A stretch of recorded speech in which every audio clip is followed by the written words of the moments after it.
Oke teman-teman, kita masuk ke materi selanjutnya yaitu mengenai post dan page ya. Sebelum kita belajar membuat halaman atau page dan membuat artikel ya atau post. Nah, sebaiknya kita belajar dulu nih mengenai perbedaan dari keduanya ya.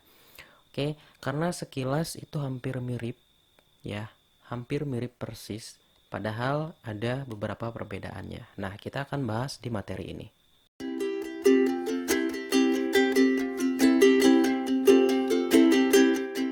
Oke teman-teman, jadi perbedaan antara post dan page kita bahas di sini ya. Yang pertama kita bahas dulu mengenai post. Nah, post itu sifatnya bisa dikategorikan teman-teman. Jadi misalnya nih, teman-teman membuat sebuah website jenis blog di mana teman-teman di sana menulis mengenai review sepeda motor misalnya ya. Nah, teman-teman bisa membuat kategori berdasarkan merek dari motor, misalkan Yamaha ya.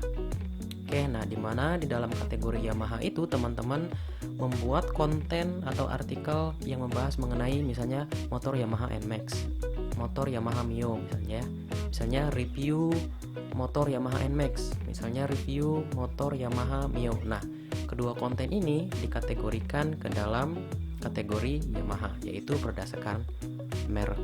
Nah, itu yang pertama. Nah, biasanya post ini digunakan untuk menampilkan konten yang bersifat dinamis, artinya bisa diubah-ubah oleh teman-teman sendiri ya. Nah, ini biasanya berupa artikel. Oke, nah sekarang teman-teman kita buka website saya yang jenisnya blog ya. Nah, di sini saya membuat artikel cara menginstal WordPress versi terbaru update 2021. Nah, ini saya buat di menu post ya. Nah, sekarang yang mau saya tunjukkan adalah ke sini, teman-teman. Nah, di sini saya mempunyai kategori. Ketika saya klik di sini, nah di sini ada kategori WordPress pemula. Jumlah artikelnya ada 10. Nah, sekarang kita lihat artikel yang sekarang kita buka. Nah, kalau teman-teman lihat di sini ada WordPress pemula. Nah, kalau saya klik WordPress pemula ini, teman-teman, dia akan menampilkan semua artikel yang membahas mengenai WordPress pemula. Nah, bisa teman-teman lihat ke bawah ya. Tuh. Nah, bisa juga teman-teman cek di bagian URL-nya. Di sini ada keterangan kategori. Oke, nah itu yang pertama mengenai post ya. Nah, sekarang kita bahas yang kedua yaitu page. Nah, kalau post ini bisa dikategorikan, kalau page itu tidak bisa dikategorikan. Dan biasanya page digunakan untuk membuat halaman statis sifatnya, teman-teman. Tetap ya. Contoh, nih, saya buka lagi website saya. Nah, di sini saya mempunyai halaman kebijakan privasi. Ya, coba teman-teman lihat di sini tidak ada kategori. Kalau artikel tadi, ini saya klik lagi salah satu artikelnya ya. Nah, kalau artikel ini ada kategorinya karena dia bisa dikategorikan. Nah, seperti ini ya. Kalau laman atau page ini nggak bisa, teman-teman. Nggak bisa dikategorikan dan dia bersifat memuat informasi yang sifatnya statis.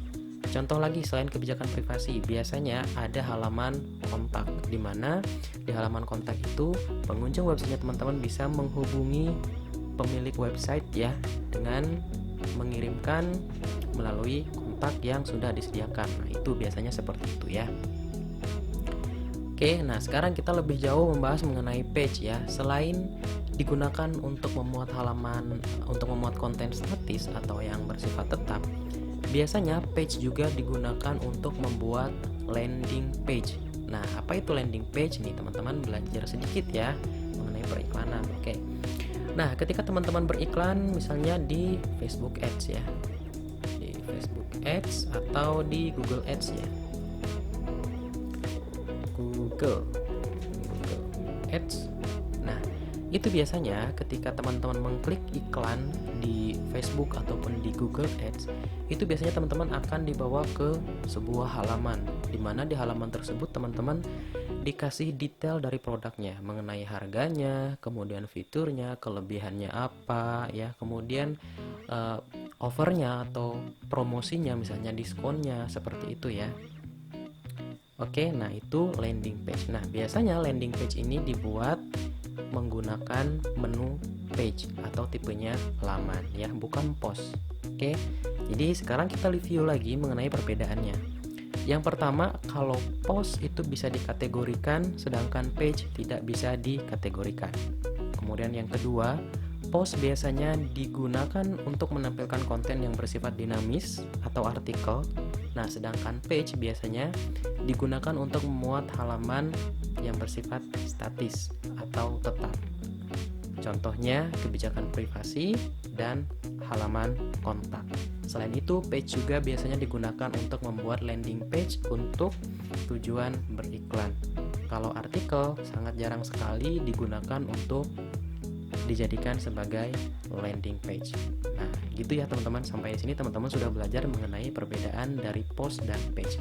Sekarang kita bahas lebih jauh mengenai landing page. Mungkin teman-teman masih bingung ya. Ini saya kasih contohnya.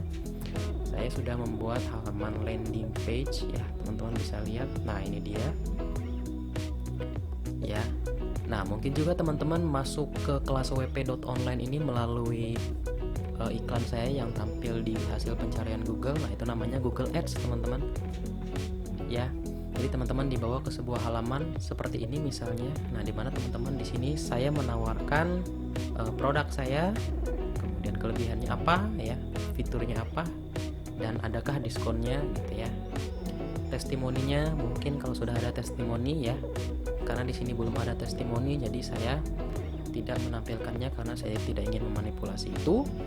Nah, kira-kira seperti ini teman-teman. Nah, ini saya buat menggunakan menu page. Nah, gimana caranya untuk membuat post dan page? Nah, itu kita bahas di materi selanjutnya teman-teman. Nah, sekarang saya kasih bocoran aja dulu. Kita coba pergi ke dashboard ya.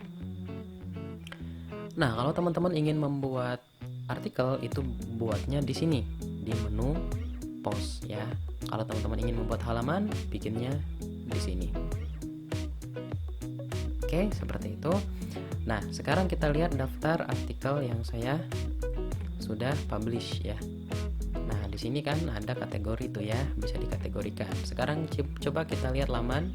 Nah, di laman ini nggak ada kategorinya. Nah, kira-kira seperti itu ya. Nah, mengenai cara pembuatannya kita akan bahas di materi berikutnya. Oke, teman-teman?